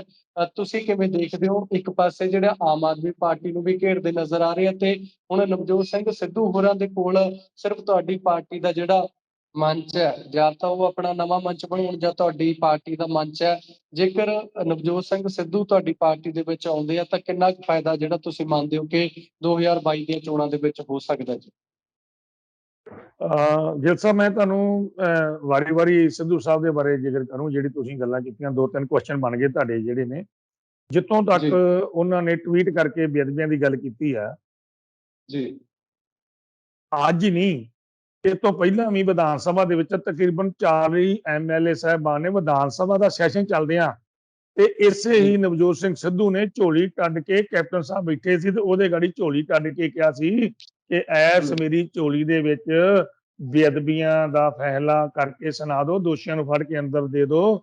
ਇਹ ਸਾਰੇ ਹੀ ਉਦੋਂ 40 ਐਮਐਲਏ ਮਿਨਿਸਟਰ ਸਾਰੇ ਇਕੱਠੇ ਹੋ ਕੇ ਕੈਪਟਨ ਸਾਹਿਬ ਨੂੰ ਬੇਨਤੀ ਕੀਤੀ ਸੀ ਤੇ ਉਹਨਾਂ ਨੇ ਵੀ ਕੀਤੀ ਸੀ। ਤੇ ਮੈਂ ਸਮਝਦਾ ਕਿ ਸਾਰੇ ਹੀ ਗੁਰੂ ਨਾਨਕ ਨਾਮ ਲੇਵਾ ਜਿੱਥੇ ਵਸਦਾ ਵਾ, ਉਹਦਾ ਹੀ ਫਰਜ਼ ਬਣਦਾ ਕਿ ਉਹ ਬੇਅਦਬੀਆਂ ਦੇ ਮੁੱਦੇ ਦੇ ਉੱਤੇ ਸਰਕਾਰਾਂ ਦੇ ਕੋਲੋਂ ਮੰਗ ਕਰਨ। ਜਿਨ੍ਹਾਂ ਲੋਕਾਂ ਨੇ ਬੇਅਦਬੀਆਂ ਕੀਤੀਆਂ ਉਹਨਾਂ ਦੋਸ਼ੀਆਂ ਨੂੰ ਕਟਹਿਰੇ ਦੇ ਵਿੱਚ ਖੜਾ ਕਰਨ ਵਾਸਤੇ ਸਾਰਿਆਂ ਦਾ ਸਹਿਯੋਗ ਚਾਹੀਦਾ। ਇਹ ਜਿਹੜੀ ਅੱਜ ਕਾਟੋ ਕਲੇਸ਼ ਪਈ ਆ ਕਾਂਗਰਸ ਦੇ ਵਿੱਚ, ਉਹਦੇ ਵਿੱਚ ਵੀ ਅੱਧੀ ਕੈਬਨਿਟ ਜਿਹੜੀ ਆ ਤੇ ਅੱਧੇ ਐਮਐਲਏ ਜਿਹੜੇ ਆ ਉਹ ਅੱਜ ਵੀ ਮੰਗ ਕਰ ਰਹੇ ਨੇ ਕਿ ਅਸੀਂ ਲੋਕਾਂ ਨਾਲ ਕੁਝ ਵਾਅਦੇ ਕੀਤੇ ਸੀ, ਜਿਨ੍ਹਾਂ ਚੋਂ ਸਭ ਤੋਂ ਵੱਡਾ ਇੱਕ ਡਰੱਗ ਦਾ ਕੰਟਰੋਲ ਕਰਨ ਦਾ ਤੇ ਇੱਕ ਜਿਹੜਾ ਸੀ ਇਹ ਬੇਅਦਬੀਆਂ ਦੇ ਦੋਸ਼ੀਆਂ ਨੂੰ ਫੜ ਕੇ ਅੰਦਰ ਦੇਵਾਂਗੇ। ਤੇ ਉਹ ਤਾਂ ਹੁਣ ਵੀ ਉਸੇ ਸਟੈਂਡ ਤੇ ਉਹਨਾਂ ਦੇ ਐਮਐਲਏ ਮਿਨਿਸਟਰ ਖੜੇ ਨੇ ਕਿ ਬੇਅਦਬੀਆਂ ਜਿਹੜੀਆਂ ਹੋਈਆਂ ਵਾ, ਅਸੀਂ ਵਾਅਦਾ ਕੀਤਾ ਵਾ, ਉਹਦੇ ਉੱਤੇ ਸਰਕਾਰ ਬਣਾਈਆਂ, ਤੇ ਜਿਨ੍ਹਾਂ ਲੋਕਾਂ ਨੇ ਵੀ ਬੇਅਦਬੀਆਂ ਕੀਤੀਆਂ ਉਹਨਾਂ ਨੂੰ ਫੜ ਕੇ ਅੰਦਰ ਦਿੱਤਾ ਜਾਵੇ। ਤੇ ਅੱਜ ਵੀ ਉਹਨਾਂ ਦੀ ਮੰਗ ਸਾਰੀ ਕੈਬਨਿਟ ਦੇ ਅੱਧੇ ਮਿਨਿਸਟਰਾਂ ਦੀ, ਪੰਜਾਬ ਦੇ ਅੱਧੇ ਐਮਐਲਏਆਂ ਦੀ ਜਿਹੜੀ ਅੱਜ ਵੀ ਮੰਗ ਆ। ਜਿੱਥੋਂ ਤੱਕ ਉਸ ਇਨਸਾਨ ਦੀ ਗੱਲ ਕਰੀਏ, ਉਹ ਸੱਚਾ ਸੁੱਚਾ ਇਨਸਾਨ ਆ, ਉਹਦੇ ਉੱਤੇ ਅੱਜ ਤੱਕ ਕਰਪਸ਼ਨ ਦਾ ਕੋਈ ਦਾਗ ਨਹੀਂਗਾ। ਮੈਂ ਸਮਝਦਾ ਜਿਹੜੇ ਉਹਨਾਂ ਨੇ ਆਮ ਆਦਮੀ ਪਾਰਟੀ ਪ੍ਰਤੀ ਕੋਈ ਬਿਆਨ ਦਿੱਤੇ ਨੇ, ਉਹਨਾਂ ਦੇ ਆਪਣੇ ਨਿੱਜੀ ਬਿਆਨ ਨੇ, ਉਹ ਉਹਨਾਂ ਬਾਰੇ ਤੁਸੀਂ ਉਹਨਾਂ ਨਾਲ ਵਿਚਾਰ ਚਰਚਾ ਕਰ ਸਕਦੇ ਆ। ਪਰ ਇਹੋ ਜਿਹੇ ਚੰਗੇ ਇਨਸਾਨ ਜੇ ਸ਼੍ਰੋਮਣੀ ਅਕਾਲੀ ਦਲ ਸੰਯੁਕਤ ਦੇ ਵਿੱਚ ਆਉਂਦੇ ਨੇ ਜਾਂ ਉਹ ਕੋਈ ਚੌਥਾ ਫਰੰਟ ਬਣਾਉਣ ਦੀ ਕੋਸ਼ਿਸ਼ ਕਰਦੇ ਨੇ, ਤੇ ਅਸੀਂ ਸਾਰੇ ਚੌਥਾ ਫਰੰਟ ਬਣਾ ਕੇ ਪੰਜਾਬ ਦੇ ਵਿੱਚ ਚੋਣਾਂ 'ਚ 2022 'ਚ ਜਾਂਦੇ ਆ। ਕਿਉਂਕਿ ਲੋਕਾਂ ਨੇ ਕਾਂਗਰਸ ਅਤੇ ਬਾਦਲ ਪਰਿਵਾਰ ਨੂੰ ਲਾਂਭੇ ਕਰਨ ਦਾ ਧਈਆ ਕੀਤਾ ਹੋਇਆ ਵਾ। ਮੇਰੀ ਛੱਡੋ, ਤੁਸੀਂ ਜਿੰਨੂੰ ਮਰਜ਼ੀ ਪੁੱਛ ਕੇ ਵੇਖ ਲਓ, ਆਮ ਬੰਦੇ ਨੂੰ ਪੁੱਛ ਕੇ ਵੇਖ ਲਓ, ਉਹ ਕਹਿੰਦੇ ਇਹਨਾਂ ਦੋਨਾਂ ਨੂੰ ਵੋਟ ਨਹੀਂ ਪਾਉਣੀ ਆ ਤੇ ਤੀਜੀ ਪਾਰਟੀ ਧਿਰ ਜਿਹੜੀ ਵੀ ਆਊਗੀ, ਭਾਰਤੀ ਜਨਤਾ ਪਾਰਟੀ ਤੀਜੀ ਧਿਰ ਹੋਊਗੀ, ਚੌਥੀ ਧਿਰ ਜਿਹੜੀ ਵੀ ਆਊਗੀ ਉਹਨਾਂ ਦੇ ਨਾਲ ਅਸੀਂ ਖਲੋਣਾ। ਤੇ ਮੈਂ ਅੱਜ ਵੀ ਪੰਜਾਬ ਦੇ ਭਲੇ ਵਾਸਤੇ ਜਿੰਨੀਆਂ ਪਾਰਟੀਆਂ ਰਹਿੰਦੀਆਂ ਵਾ, ਬਾਕੀ ਬਾਦਲ ਟੱਬਰ ਤੋਂ ਬਿਨਾਂ, ਭਾਰਤੀ ਜਨਤਾ ਪਾਰਟੀ ਤੋਂ ਬਿਨਾਂ, ਤੇ ਭਾਵੇਂ ਜਿਹੜੇ ਨੇ ਕਾਂਗਰਸ ਤੋਂ ਬਿਨਾਂ ਜਿੰਨੀਆਂ ਵੀ ਹੋਰ ਪਾਰਟੀਆਂ ਜਾਂ ਚੰਗੇ ਲੋਕ ਨੇ ਜਾਂ ਜਿਨ੍ਹਾਂ ਦਾ ਚੰਗਾ ਸਮਾਜ ਦੇ ਆਧਾਰ ਆ, ਉਹਨਾਂ ਨੂੰ ਨਿਮਰਤਾ ਸਹਿਤ ਬੇਨਤੀ ਕਰਦਾ ਕਿ ਪੰਜਾਬ ਦੇ ਭਲੇ ਵਾਸਤੇ ਇਕੱਠੇ ਹੋ ਜਾਓ। ਜੇ ਕੋਈ ਵੱਡਾ ਭਲਵਾਨ ਢਾਉਣਾ ਹੋਵੇ ਤੇ ਫਿਰ ਜਿਹੜੇ ਥੱਲੇ ਛੋਟੇ ਭਲਵਾਨ ਹੁੰਦੇ ਨੇ ਉਹਨਾਂ ਸਾਰਿਆਂ ਨੂੰ ਇਕੱਠੇ ਹੋਣਾ ਚਾਹੀਦਾ। ਤੇ ਮੈਂ ਸਮਝਦਾ ਇਹਦੇ ਵਿੱਚ ਪੰਜਾਬ ਦਾ ਵੀ ਭਲਾ ਜੇ, ਇਹਦੇ ਵਿੱਚ ਕਿਸਾਨਾਂ ਦਾ ਵੀ ਭਲਾ ਜੇ, ਇਹਦੇ ਵਿੱਚ ਜਿਹੜੇ ਬੇਅਦਬੀਆਂ ਕਰਨ ਵਾਲੇ ਦੋਸ਼ੀ ਆ ਉਹਨਾਂ ਨੂੰ ਵੀ ਸਜ਼ਾ ਮਿਲੂਗੀ। ਇਸ ਕਰਕੇ ਭਾਵੇਂ ਉਹ ਜਿੰਨੀਆਂ ਵੀ ਪਾਰਟੀਆਂ ਰਹਿ ਗਈਆਂ ਵਾ ਉਹਨਾਂ ਨੂੰ ਬੇਨਤੀ ਕਰੋ ਕਿ ਉਹ ਚੌਥਾ ਫਰੰਟ ਬਣਾਉਣ ਤੇ ਪੰਜਾਬ ਦੀ 2022 ਦੀ ਲੜਾਈ ਲੜ ਕੇ ਤੇ ਫਿਰ ਪੰਜਾਬ ਨੂੰ ਆਰਥਿਕ ਸੰਕਟ ਚੋਂ ਵੀ ਕੱਢਣ ਦੀ ਲੋੜ ਆ। ਕਿਸਾਨੀ ਜਿਹੜੇ ਮਸਲੇ ਉਹ ਫਿਰ ਦੁਬਾਰਾ ਉਹਨਾਂ ਨੂੰ ਵੀ ਆਪਾਂ ਵੱਧ ਤੋਂ ਵੱਧ ਕੀ ਰਾਇਤਾਂ ਦੇ ਸਕਦੇ ਆ, ਉਹਦੇ ਬਾਰੇ ਵੀ ਸੋਚਣ ਦੀ ਲੋੜ ਆ। ਤੇ ਫਿਰ ਜਿਹੜੇ ਧਾਰਮਿਕ ਮਸਲੇ ਨੇ ਜਿਨ੍ਹਾਂ ਦਾ ਬਹੁਤ ਵੱਡਾ ਨੁਕਸਾਨ ਹੋਇਆ ਵਾ, ਉਹ ਵੀ ਆਪਾਂ ਨੂੰ ਹੱਲ ਕਰਨੇ ਪੈਣੇ ਆ।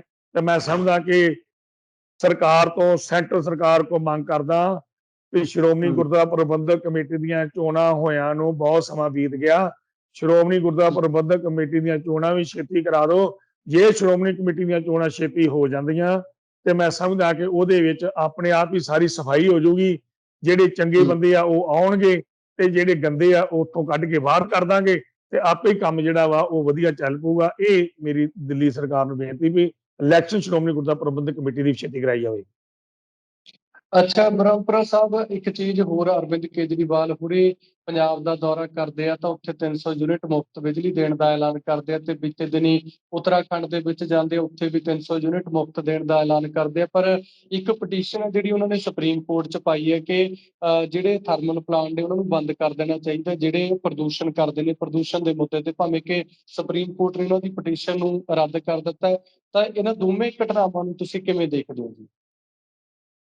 ਦੇਖੋ, ਮੈਂ ਤੇ ਇੱਕ ਗੱਲ ਸਮਝਦਾ ਵਾਂ ਜੀ ਕਿ ਉਹਨਾਂ ਦੀ ਪਾਰਟੀ ਦਾ ਕੀ ਪ੍ਰੋਗਰਾਮ ਆ, ਇਹ ਉਹ ਤੁਹਾਨੂੰ ਜ਼ਿਆਦਾ ਵਧੀਆ ਤਰੀਕੇ ਨਾਲ ਦੱਸ ਸਕਦੇ ਨੇ। ਮੈਂ ਤੇ ਇੱਕ ਗੱਲ ਸਮਝਦਾ ਕਿ ਸਾਡੇ ਪੰਜਾਬ ਦੀ ਜਿੱਥੇ ਤੱਕ ਗੱਲ ਆ, ਅਸੀਂ ਪੰਜਾਬ ਦੇ ਹਰ ਵਰਗ ਨਾਲ, ਭਾਵੇਂ ਉਹ ਗਰੀਬ ਵਰਗ ਹੋਵੇ, ਮਜ਼ਦੂਰ ਵਰਗ ਹੋਵੇ, ਕਿਸਾਨ ਹੋਵੇ, ਮੁਲਾਜ਼ਮ ਹੋਣ, ਮੁਲਾਜ਼ਮਾਂ ਦੀ ਤੁਸੀਂ ਹਾਲਤ ਵੇਖੋ ਕਿ ਉਹ ਮੁਲਾਜ਼ਮ ਜਿਨ੍ਹਾਂ ਨੇ ਪੰਜਾਬ ਦੀ ਤਕਦੀਰ ਬਦਲਣੀ, ਜਿਨ੍ਹਾਂ ਮੁਲਾਜ਼ਮਾਂ ਨੇ, ਟੀਚਰਾਂ ਨੇ ਬੱਚੇ ਨੂੰ ਪੜ੍ਹਾਉਣਾ ਤੇ ਬੱਚੇ ਨੇ ਆਪਣਾ ਭਵਿੱਖ ਸਵਾਰਨਾ, ਤੇ ਇਹਨਾਂ ਵਿੱਚੋਂ ਹੀ ਕੋਈ ਆਈਐਸ ਅਫਸਰ ਬਣਦਾ, ਕੋਈ ਆਈਪੀਐਸ ਬਣਦਾ, ਕੋਈ ਵੱਡਾ ਅਫਸਰ ਬਣਦਾ, ਕੋਈ ਦੇਸ਼ ਦਾ ਰਾਜਨੇਤਾ ਬਣਦਾ।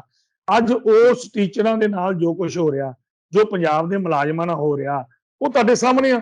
ਰੋਜ਼ ਉਹਨਾਂ ਨੂੰ ਇਸ ਤਰ੍ਹਾਂ ਗਿੱਦੜ ਕੁੱਟ ਹੋ ਰਹੀ ਆ ਕਿ ਮੈਂ ਸਮਝਦਾ ਕਿ ਪੰਜਾਬ 'ਚ ਕੋਈ ਰਾਜ ਹੀ ਨਹੀਂ ਹੈਗਾ। ਕੋਈ ਪੰਜਾਬ ਦੇ ਕਿਸੇ ਮੁੱਖ ਮੰਤਰੀ ਦੀ ਜਾਂ ਕਿਸੇ ਮਿਨਿਸਟਰ ਦੀ ਸੁਣਵਾਈ ਨਹੀਂ ਹੈਗੀ ਕਿ ਉਹਨਾਂ ਨਾਲ ਮੀਟਿੰਗ ਕੀਤੀ ਜਾਵੇ, ਉਹਨਾਂ ਦੀਆਂ ਦਰਦ ਸੁਣੇ ਜਾਣ, ਉਹਨਾਂ ਦੇ ਦਰਦ ਸੁਣ ਕੇ ਉਹਨਾਂ ਦਾ ਹੱਲ, ਕਿਹੜੇ ਮਸਲੇ ਦਾ ਹੱਲ ਨਹੀਂ ਹੋ ਸਕਦਾ। ਅਸੀਂ ਹੋਰ ਗੱਲਾਂ ਕਹਿੰਦੇ ਆ ਕਿ ਆਹ ਫ੍ਰੀ ਦੇ ਦਾਂਗੇ, ਉਹ ਕਰ ਦਾਂਗੇ, ਸਰਕਾਰਾਂ ਕਹਿੰਦੀਆਂ ਅਸੀਂ ਆਹ ਦੇ ਦਾਂਗੇ, ਤੇ ਇਹਨਾਂ ਵਾਸਤੇ ਜੇ ਅਸੀਂ ਕੀ ਗੱਲ, ਜੇ ਨੌਕਰੀ ਤੇ ਰੱਖੇ ਨੇ ਤੇ ਅਸੀਂ ਕੀ ਗੱਲ ਇਹਨਾਂ ਨੂੰ ਪੱਕੇ ਨਹੀਂ ਕਰ ਸਕਦੇ, ਇਹਨਾਂ ਨੂੰ ਤਨਖਾਹ ਨਹੀਂ ਦੇ ਸਕਦੇ। ਨਵੀਂ ਭਰਤੀ ਨਾ ਕਰੋ, ਜਿਹੜੇ ਪੁਰਾਣੇ ਉਹਨਾਂ ਨੂੰ ਕਿਤੇ ਨਾ ਕਿਤੇ ਐਡਜਸਟ ਕਰੋ। ਤੁਸੀਂ ਪੁਲਿਸ ਦੀਆਂ ਰੋਜ਼ ਭਰਤੀਆਂ ਕਰਦੇ ਨੇ, ਤੁਸੀਂ ਬੈਂਕ ਦੀਆਂ ਕਰਦੇ ਜੇ, ਤੁਸੀਂ ਹੋਰ ਕਿੰਨੀਆਂ ਭਰਤੀਆਂ ਰੋਜ਼ ਐਲਾਨ ਕਰਦਾ ਜੇ, ਤੇ ਤੁਸੀਂ ਜਿਹੜੇ ਜਿੰਨੇ ਟੀਚਰ ਨੇ, ਜਿਹੜੇ ਮੁਲਾਜ਼ਮ ਪਹਿਲੇ ਨਹੀਂ, ਵੀ ਉਹਨਾਂ ਦਾ ਤਾਂ ਸੋਚ ਲਓ ਕਿ ਉਹਨਾਂ ਨੂੰ ਤੁਸੀਂ ਕੀ ਕਰਨਾ। ਅਸੀਂ ਸ਼੍ਰੋਮਣੀ ਅਕਾਲੀ ਦਲ ਸੰਯੁਕਤ ਹਰ ਮੁਲਾਜ਼ਮ ਵਰਗ ਦੇ ਨਾਲ ਖੜਾ ਵਾ।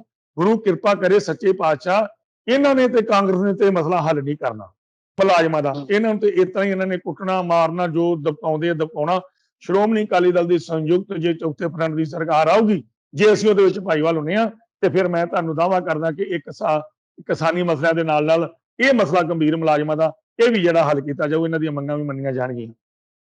ਅੱਛਾ ਬ੍ਰਹਮਪੁਰਾ ਸਾਹਿਬ, ਜਿਵੇਂ ਜਿਹੜਾ ਸ਼੍ਰੋਮਣੀ ਅਕਾਲੀ ਦਲ ਬਾਦਲ ਹੈ ਉਸ ਤੋਂ ਅਲੱਗ ਹੋ ਕੇ ਤੁਸੀਂ ਪਾਰਟੀ ਬਣਾਈ ਹੈ, ਤਾਂ ਆਉਣ ਵਾਲੇ ਸਮੇਂ ਦੇ ਵਿੱਚ ਕਿਹੜੇ-ਕਿਹੜੇ ਹੋਰ ਆਗੂ ਨੇ ਜਿਹੜੇ ਤੁਹਾਡੀ ਪਾਰਟੀ ਦੇ ਵਿੱਚ ਸ਼ਾਮਲ ਹੋ ਸਕਦੇ ਆ? ਤੇ ਇੱਕ ਹੋਰ ਜਿਹੜਾ ਮੇਰੇ ਨਾਲ ਦੀ ਨਾਲ ਸਵਾਲ ਇਹ ਹੈ ਕਿ ਤੁਹਾਨੂੰ ਪਾਰਟੀ ਜਿਹੜੀ ਕਿਸ ਅਹੁਦੇ ਤੇ ਜਿਹੜਾ ਵਿਰਾਜਮਾਨ ਕਰ ਸਕਦੀ ਹੈ, ਕਿਸ ਭੂਮਿਕਾ ਦੇ ਵਿੱਚ ਆਉਣ ਵਾਲੇ ਸਮੇਂ ਦੇ ਵਿੱਚ ਤੁਹਾਨੂੰ ਦੇਖ ਸਕਦੇ ਹਾਂ ਅਸੀਂ? ਮੇਰੇ ਪਿਤਾ ਜੀ ਸਰਦਾਰ ਰਣਜੀਤ ਸਿੰਘ ਬ੍ਰਹਮਪੁਰਾ ਸਾਹਿਬ ਸ਼੍ਰੋਮਣੀ ਅਕਾਲੀ ਦਲ ਸੰਯੁਕਤ ਦੇ ਸਰਪ੍ਰਸਤ ਨੇ। ਮੈਂ ਇੱਕ ਬਤੌਰ ਵਰਕਰ ਦੇ ਤੌਰ ਤੇ ਪਾਰਟੀ ਦੇ ਵਿੱਚ ਕੰਮ ਕਰ ਰਿਹਾ ਵਾਂ, ਔਰ ਮੈਂ ਜੀ ਆਪਣੇ ਵਰਕਰ ਦੇ ਤੌਰ ਤੇ ਹੀ ਸ਼੍ਰੋਮਣੀ ਅਕਾਲੀ ਦਲ ਸੰਯੁਕਤ ਦੀ ਸੇਵਾ ਕਰਦਿਆਂ ਮੈਂ ਕਰਦਾ ਰਹੂੰਗਾ। ਨਾ ਮੈਂ ਉਹਦਾ ਹਮ, ਕੋਈ ਪਾਰਟੀ 'ਚ ਲਿਆ ਵਾ, ਨਾ ਪਰਮਿੰਦਰ ਢੀਂਡਸਾ ਜੀ ਨੇ ਲਿਆ ਵਾ। ਅਸੀਂ ਦੋਨੋਂ ਆਪੋ ਆਪਣੀ ਪਾਰਟੀ ਨੂੰ ਮਜ਼ਬੂਤ ਕਰਨ ਵਾਸਤੇ ਮੀਟਿੰਗਾਂ ਵੀ ਕਰਦੇ ਹਾਂ, ਲੋਕਾਂ ਨੂੰ ਲਾਮਬੱਧ ਵੀ ਕਰਦੇ ਹਾਂ। ਸਾਨੂੰ ਹਮ, ਅਸੀਂ ਅਹੁਦਾ ਲੈ ਲਈਏ ਤੇ ਇਹਦੇ ਇਸ ਤਰ੍ਹਾਂ ਦੇ ਲੋਕ ਨੇ ਸਵੇਰੇ ਹੀ ਕਹਿ ਸਕਦੇ ਨੇ ਤੇ ਵੇਖੋ ਜੀ ਪਰਿਵਾਰਵਾਦ ਆ ਗਿਆ। ਜਦੋਂ ਕਿ ਸਾਨੂੰ ਅਸੀਂ 20-20 ਸਾਲ ਦੇ ਸੀ ਜਦੋਂ ਦੇ ਅਸੀਂ ਸਿਆਸਤ ਦੇ ਵਿੱਚ 56 ਸਾਲ ਦੀ ਉਮਰ ਹੋ ਗਈ ਆ। ਬਹੁਤ ਛੋਟੀ ਉਮਰ ਤੋਂ ਅਸੀਂ ਜਿਹੜਾ ਵਾ ਪਾਰਟੀ 'ਚ ਕੰਮ ਕਰਦੇ ਹਾਂ, ਸ਼੍ਰੋਮਣੀ ਅਕਾਲੀ ਦਲ 'ਚ ਵੀ ਕੰਮ ਕੀਤਾ, ਹਲਕੇ 'ਚ ਕੰਮ ਕੀਤਾ, ਸੇਵਾ ਕੀਤੀ ਸਮਾਜ ਦੀ। ਇਸ ਕਰਕੇ ਸਾਨੂੰ ਕੋਈ ਅਹੁਦੇ ਦੀ ਲੋੜ ਨਹੀਂ। ਅਸੀਂ ਦਿਨ ਰਾਤ ਪਾਰਟੀ ਨੂੰ ਮਜ਼ਬੂਤ ਕਰਨ ਵਾਸਤੇ ਜਿਹੜਾ ਵਾ ਉਹ ਕੰਮ ਕਰ ਰਹੇ ਹਾਂ। ਸਾਡੀ ਸੋਚ ਆ ਕਿ ਆਪਣੀ ਪਾਰਟੀ ਨੂੰ ਮਜ਼ਬੂਤ ਕਰੀਏ, ਤਗੜੇ ਹੋ ਕੇ ਮਜ਼ਬੂਤ ਕਰੀਏ। ਅੱਛਾ, ਇੱਕ ਸਵਾਲ ਮੇਰਾ ਬ੍ਰਹਮਪੁਰਾ ਸਾਹਿਬ ਇਹ ਸੀ ਕਿ ਸ਼੍ਰੋਮਣੀ ਅਕਾਲੀ ਦਲ ਬਾਦਲ ਤੋਂ ਹੋਰ ਕਿਹੜੇ ਆਗੂ ਹੋ ਸਕਦੇ ਆ ਕਿ ਤੁਹਾਡੀ ਪਾਰਟੀ ਦੇ ਵਿੱਚ ਸ਼ਾਮਲ ਹੋ ਸਕਦੇ ਆ ਜੀ ਆਉਣ ਵਾਲੇ ਸਮੇਂ 'ਚ? ਬਹੁਤ ਜਲਦ, ਬਹੁਤ ਜਲਦ ਬਾਦਲ ਜੀ ਪਰਿਵਾਰ ਨੂੰ ਛੱਡ ਕੇ ਬਹੁਤ ਜਲਦ ਬਹੁਤ ਵੱਡੇ ਚਿਹਰੇ ਜਿਹੜੇ ਨੇ ਉਹ ਸ਼੍ਰੋਮਣੀ ਹਮ, ਅਕਾਲੀ ਦਲ ਸੰਯੁਕਤ ਨਾਲ ਆਉਣਗੇ। ਆਉਣ ਵਾਲੇ ਸਮੇਂ 'ਚ ਹਮ, ਤੁਸੀਂ ਦੇਖੋਗੇ ਹਫ਼ਤਾ 10 ਦਿਨਾਂ ਦੇ ਵਿੱਚ ਵੀ ਕੋਈ ਨਾ ਕੋਈ ਤੁਹਾਨੂੰ ਚੰਗੀ ਖਬਰ ਮਿਲੂ ਤੇ ਫਿਰ ਤੁਹਾਨੂੰ ਰੋਜ਼ ਚੰਗੀਆਂ ਖਬਰਾਂ ਮਿਲਦੀਆਂ ਰਹਿਣਗੀਆਂ। ਕਿਉਂਕਿ ਅੰਦਰ ਸਾਰਿਆਂ ਦੇ ਭਰੇ ਪਏ ਨੇ, ਪੀਤੇ ਪਏ ਨੇ। ਉੱਥੇ ਜਿਹੜੇ ਲੀਡਰ ਬੈਠੇ ਨੇ ਨਾ, ਉਹ ਘੁੱਟਣ ਮਹਿਸੂਸ ਹਮ, ਕਰ ਰਹੇ ਨੇ। ਉਹਨਾਂ ਦੇ ਮਨ 'ਚ ਹਮ, ਘੁੱਟਣ ਆ। ਉਹਨਾਂ ਦੇ ਮਨਾਂ ਦੇ ਵਿੱਚ ਕਿਸਾਨੀ ਦਾ ਦਰਦ ਵੀ ਆ।